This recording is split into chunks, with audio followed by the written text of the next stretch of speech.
नमस्ते। मई 2026 के यूके चुनावों ने राजनीति में एक ऐसा भूचाल ला दिया है कि बस पूछिए मत। दशकों से चली आ रही राजनीतिक बिसात एक ही रात में पूरी तरह पलट गई है। आज के इस विश्लेषण में हम इसी राजनीतिक भूकंप की गहराई में जाएंगे, क्योंकि जो नतीजे सामने आए हैं वो सच में बिल्कुल हैरान कर देने वाले हैं। जरा इस नंबर पे गौर कीजिए, 1300। जी हाँ, पूरे 1300।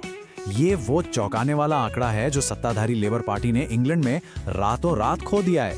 एक ही रात में इतनी सारी काउंसिल सीटों का हाथ से निकल जाना, मतलब ये साफ तौर पे दिखाता है कि ये उथल-पुथल कितनी विशाल है। दशकों का दबदबा जैसे ताश के पत्तों की तरह ढह गया हो। तो चलिए सीधे मुद्दे पर आते हैं।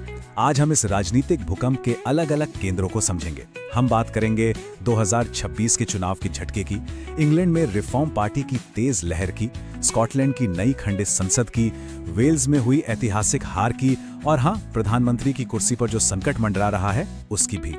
शुरुआत करते हैं 2026 के यूके चुनाव के उस झटके से जिसने पूरी पुरानी व्यवस्था को जड़ से उखाड़ फेंका है।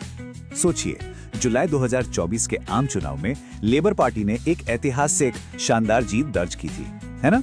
लेकिन अब 2 साल भी पूरे नहीं हुए हैं और उन्हें पूरे देश में स्थानीय स्तर पर भारी हार का मुंह देखना पड़ा है। नई और छोटी पार्टियों ने बिल्कुल सही मौके पर लोगों की निराशा को पकड़ा और उन मजबूत किलों को भेद दिया जिन्हें कभी कोई हरा नहीं सकता था। अगर हम इन उभरती हुई पार्टियों को देखें तो समझ आता है कि इन्होंने सत्ताधारी पार्टी के वोट बैंक को कैसे तोड़ा है। रिफॉर्म यूके सीधे राइट विंग मतदाताओं को अपनी तरफ खींच रही है। दूसरी तरफ ग्रीन पार्टी स्थानीय और सामुदायिक मुद्दों को उठाकर लेफ्ट के वोट काट रही हैं और लिबरल डेमोक्रेट्स अपना पुराना आधार फिर से मजबूत कर रहे हैं। इन सब ने मिलकर राजनीति को पूरी तरह से एक मल्टी पार्टी सिस्टम में बदल दिया है। अब चलते हैं इंग्लैंड की तरफ। ये इस राजनीतिक भूकंप का सबसे बड़ा केंद्र है, जहां मशहूर रेड वॉल का जो पतन हुआ है वो इतिहास याद रखेगा। उदाहरण के लिए संदरलैंड शहर को ही ले लीजिए। वहां कुल 75 सीटें थीं और रिफॉर्म यूके ने अकेले 58 सीटों पर कब्जा जमा लिया। 58! ये कोई आम जीत नहीं है, ये तो सच में क्लीन स्वीप है। लेबर पार्टी, जिसका 1974 से यहाँ राज था, वो सिमटकर सिर्फ 5 सीटों पर आ गई है। बिल्कुल अविश्वसनीय। लेकिन सवाल है कि ये सब हुआ कैसे? हॉटन ले स्प्रिंग के एक मतदाता की ये बात सब कुछ साफ कर देती है। लेबर पार्टी काम नहीं कर रही है, इसलिए हम बदलाव चाहते थे। अब लोग सिर्फ पुरानी वफादारी के नाम पर वोट नहीं दे रहे। ऊंचे टैक्स, बंद होती दुकानें, खाली बाजार, इन जमीनी सच्चाइयों ने लोगों को मजबूर कर दिया कि भाई अब कोई नया विकल्प ही चुनना होगा। और ये सिर्फ एक शहर की कहानी नहीं है।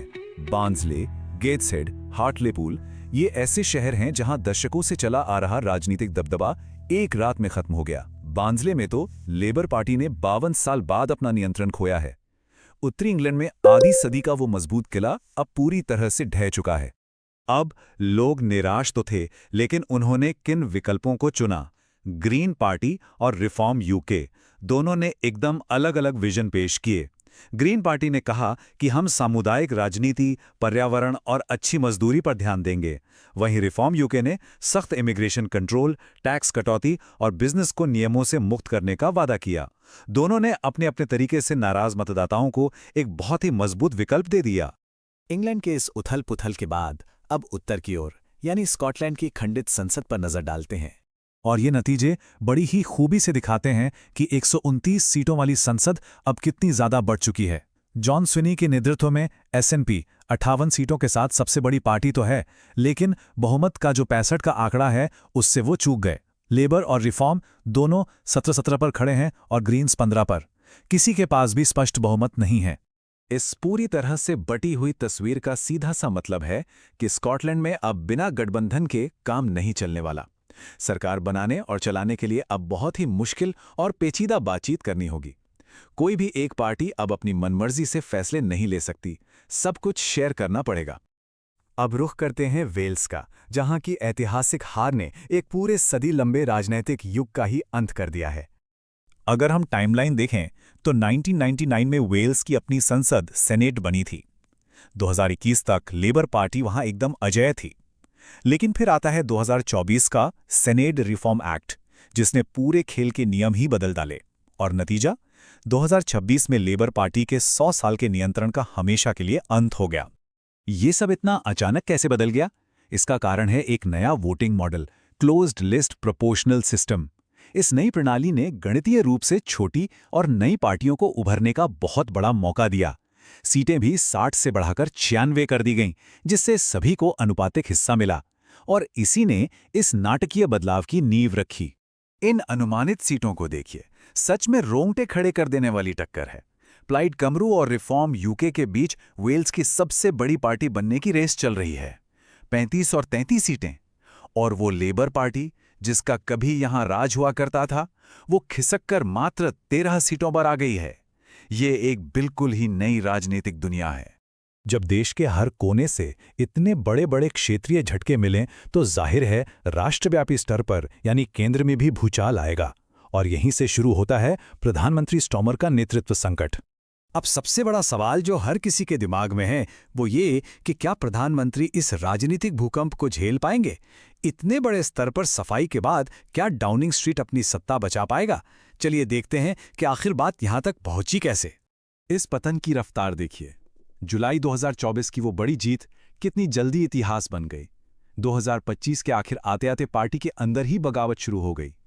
फिर फरवरी 2026 में पीटर मैंडलसन को राजदूत बनाने के फैसले ने एक बड़ा विवाद खड़ा कर दिया। और फिर फाइनली मई 2026 का ये चुनावी क्रैश। एक के बाद एक लगातार झटके जिन्होंने प्रधानमंत्री की ताकत को पूरी तरह से खोखला कर दिया। हालात कितने बेकाबू हो चुके हैं इसका अंदाजा आप इसी बात से लगा सकते हैं कि खुद उनकी ही पार्टी के वरिष्ठ नेता अब खुलेआम इस्तीफे की मांग कर रहे हैं। Scottish Labour leader Anas Sarwar का यह बयान देखिए। ऐसा बहुत कम देखने को मिलता है कि कोई बड़ा नेता सरेआम अपने ही प्रधानमंत्री को पद छोड़ने के लिए कहे। यह दिखाता है कि पार्टी के अंदर कितनी गहरी हताशा और गुस्सा भरा हुआ है। और सबसे अहम बात, अगर कोई सोच रहा है कि पार्टी के भीतर से कोई उन्हें चुनौती दे सकता है तो जरा इन जमीनी आंकड़ों पर नजर डालिए। उप प्रधानमंत्री एंजेला रेनर, स्वास्थ्य सचिव वेस्ट स्ट्रीटिंग और मेयर एंडी बर्नहैम, ये सभी दिग्गज नेता अपने ही घरेलू मैदानों पर चुनाव हार रहे हैं। जब संभावित दावेदारों के खुद के ही किले ढह रहे हों तो पूरी पार्टी का नेतृत्व ही एक गहरे शून्य में चला जाता है। तो आखिर में हम इस बड़े सवाल पर आके रुकते हैं। रातों रात पारंपरिक राजनीतिक नक्शे पूरी तरह से बदल चुके हैं। वेल्स, स्कॉटलैंड और उत्तरी इंग्लैंड अब वो नहीं रहे जो कल तक थे। एक नई बहुदलीय व्यवस्था आ चुकी है जहां गठबंधन अब अपवाद नहीं बल्कि नियम बन गए हैं।